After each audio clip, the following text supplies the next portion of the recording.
Verse 4, and they shall build the old waste, and they shall raise up the former desolations, and they shall repair the waste cities, the desolations of many generations.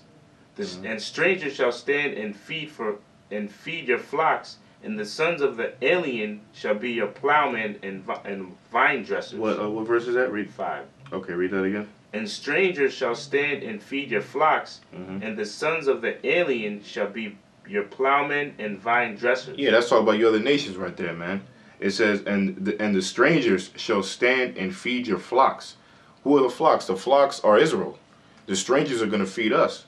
Okay, you other nations. And it says the sons of the alien. What's another word for alien? Is a foreigner. The sons of the alien, which is the sons of you other nations, all right, it says, shall be your plowmen and your vine dressers. So that means you're going to be our slaves. A plowman is someone who does work, all right, is a slave.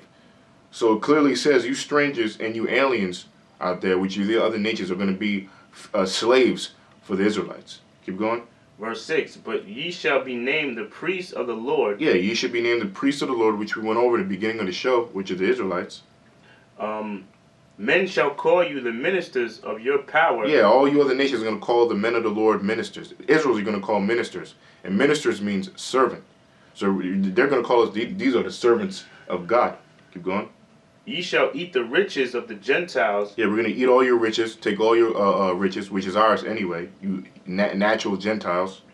And in their glory shall ye boast yourselves. Yeah, in their glory shall we boast ourselves, man. We're going to boast in the name of Yahweh Shema Shai. All right, and we're going to show you physically, a physical boast, which is beating your ass into dust, man. All right, keep going. Right. Verse 7, for your shame ye shall have double. Okay, that was it. That was it. Okay, so we'll finish up with any scripture you want to bring up? I mean, you want last one or? Well, I'll bring out this Peter's. Any one you want to bring out real quick, or? I mean, this just ended. All right. You want to get it? Or? Yeah, okay. All right. Proverbs 14:11.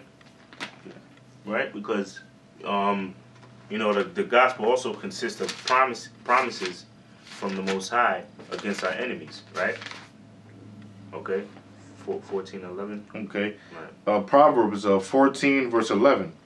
It says, "The house of the wicked shall be overthrown." Right, the house of the wicked. Who's the wicked? The wicked is the so-called white man. All right, and the house of the wicked is the whole planet Earth and his rulership. All right, which was given to him by the Most High for an appointed time. Right. So the Bible is saying the house of the wicked, what? The house of the wicked shall be overthrown. Right, the house of the wicked shall be overthrown. Now in Daniel 7:18 it tells you that the saints shall take the kingdom. So when it's overthrown, it's going to be by violence, all right? By the elect men of the nation of Israel. You so-called Negros, Latinos, and Native Americans are going to take down this so-called white man by force. Okay, read on. But the tabernacle of the upright shall flourish. Right, but the tabernacle of the upright, which is the elect of the nation of Israel, you so-called Negros, Latinos, and Native Americans, 144,000, right, shall flourish. All right, and all of Israel shall flourish in the kingdom of heaven as well. Okay, that's and then another promise is that what we'll have we'll have the law in our inward parts. Yeah, yep. Okay, and then we'll be perfect. That's another promise. That's another one. Yep. Okay, that's another promise in the Bible from the Most High. All right. And that's how we're never gonna be taken down again. We're never gonna go off. Right. You know. Yep. One more. Then one more. The Jeremiah 30 and 16. Jeremiah 30 verse 16. Right. It says, "Therefore all they that devour thee shall be devoured." Right. All they that devoured us as a nation, devoured our people, which are the so-called Negros, Latinos, and Native Americans. All our enemies, all they that devoured us. Who devoured us? The number one nation that devoured us is the so-called white man. All right, as well as all the other nations, because all other nations had us in captivity or had played a major part in our captivity. Okay, read on. And all thine adversaries. And all thy adversaries. So we have enemies, okay? And whoever are our enemies are the Most High enemies. So the Most High has enemies as well. So all other nations are our enemies, okay? So we'll devour, right? All our enemies, right?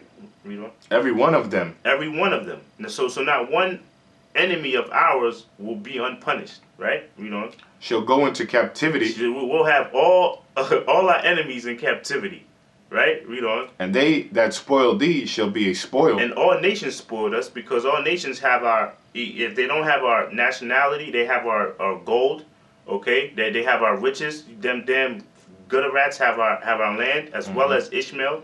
They have our land. So you know what? They're gonna be captives, right? Read on. And all they that prey upon thee will I give for a prey. Right, and all they that prey upon thee, because we're considered as a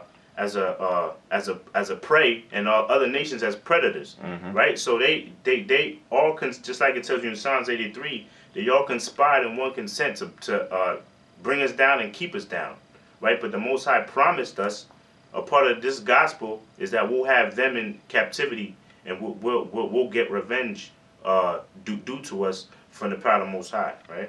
You know? For I will restore health unto thee, and I will heal thee of thy wounds, Right. said the Lord, because they called thee an outcast, saying, This is Zion, whom no man seeketh after. Right. So yeah. So all nations they look at us as a laughing stock, just like it tells you in Lamentations. They all wag their hand and hiss at us, right? Because they no other nations want to see us flourish. They all want to see us down. Okay. So the Most High promised us. Part of this gospel was that we'll have revenge upon all our enemies that took us down. Okay, that was it. One more verse. Okay. It says, Thus said the Lord, Behold, I will bring again the captivity of Jacob's tents, and have mercy on his dwelling places. Right. And the city shall be built upon her own heap, and the palace shall remain after the manner thereof. Right. Yeah. So the Most High is going to allow us to once Israel has to be cleansed first by fire. Okay, but once that's replenished and pure again, the Lord is going to give us our land back. Okay, and we're going to have you other nations, especially you damn Edomites, building up our walls. Okay, because why? That's part of that gospel. That's part of that good news that's promised to us. All right. Yep, that's right. A vast virus database has been updated. Isaiah 4 and 7. Excuse me. 1 Peter 4 and 17. I'm gonna just finish on that. First Peter's. Yeah. All right. This is First Peter's 4 and 17. Right. Okay. It says, "For the time is come that judgment must begin at the house of the Most High, and if it first began at us, what shall the end be of them that obey not the gospel of the Most High?" Yeah. So it clearly says that for the time is come that judgment shall begin at the house of the Most High, which is Israel. So judgment's coming for you blacks, Latinos, and Native Americans, man. You know, keep doing your bullshit in them churches. Keep listening to tight pants, transgender faggots and hip hop. All right, keep doing your bullshit, man. You know, keep living your life. You know, we don't give a damn about you 2/3, man. All right, but judgment is coming for you. Judgment is coming for you, man. All right, we out here to wake up the elect. But keep going. Right. Verse 18, and if the righteous scarcely be saved. No, read 17 again. I'm sorry. Okay. For the time has come that judgment must begin at the house of the Most High, and if it first begin at us, what shall the end be of them that obey not the gospel of the Most High? Yeah, so if it begins with us, all right, if it begins with us, what shall the end be for them that obey not the gospel, for them that obey not the good news of the Lord, all right? So basically, we're going to get judged, but overall, Lord willing, we're instead to be saved because we're doing the work. But you people who don't obey the gospel, this news that we're telling you, the real news, the true news, the good news, you know, you're going to have a very, very terrible end, man. Yep. All right? Keep going. Right.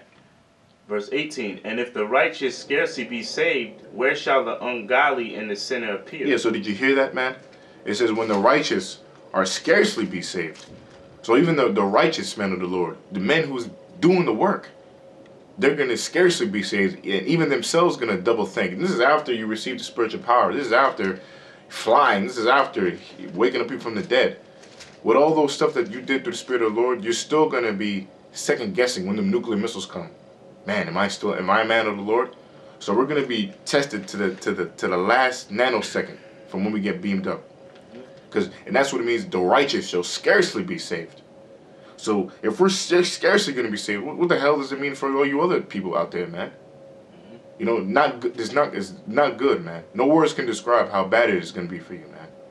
The only thing I can say is nuclear missiles. That's what's gonna that's what could sum it up. All right. Right. And then it says, "Wherefore let them that suffer according to the will of the Most High commit the keeping of their souls to Him in well doing, as unto a faithful Creator." See, so it says unto a faithful Creator. The Most High is a faithful Creator, but we have to commit our souls unto Him and keep doing His work. And what did it say? Suffer for the Lord's name. Suffer for Yahweh Shemashai. You know, really suffer for His name. And the men of the Lord who's doing His truth, the elect, they're the only ones suffering for the name, and they're the only ones giving out this true gospel of the Lord. You give the true gospel, you will suffer. You're going to be suffering for the name of the Lord, which is a beautiful thing. All right? So, yeah, go ahead. Yep. All right, this 1 Corinthians 15 and 58. "Therefore, my beloved brethren, be ye steadfast, unmovable, always abounding in the word of the Lord, for as much as ye know that your labor is not in vain in the Lord." Yep. Right? You know, so our works that we're doing, okay, is not going to be in vain, okay? You know, us going out there catching hell in this truth, all right? The Paul through the Spirit, he told us to be unmovable and steadfast, man. Just stay strong and, you know, just stay on the because this is the last stretch of the race. The prophecies are just rolling on, and you know it's not too many prophecies that's going to happen, but before the Lord returns and delivers us, you know. That's right. You know. So that's a good script to end it on. And hey, shalom to all the Akim out there. Double honors to the elders of GMS, and all praise and glory to Yahweh Shemashai. And like the Elder Torah says through the Spirit, he says, hey, just stay in this truth and be strong, man. All right, and I think we proved as many scriptures, man. You know, it's the topic is vast, but you know, I think through the Spirit we gave you the good news. So till the next time, shalom.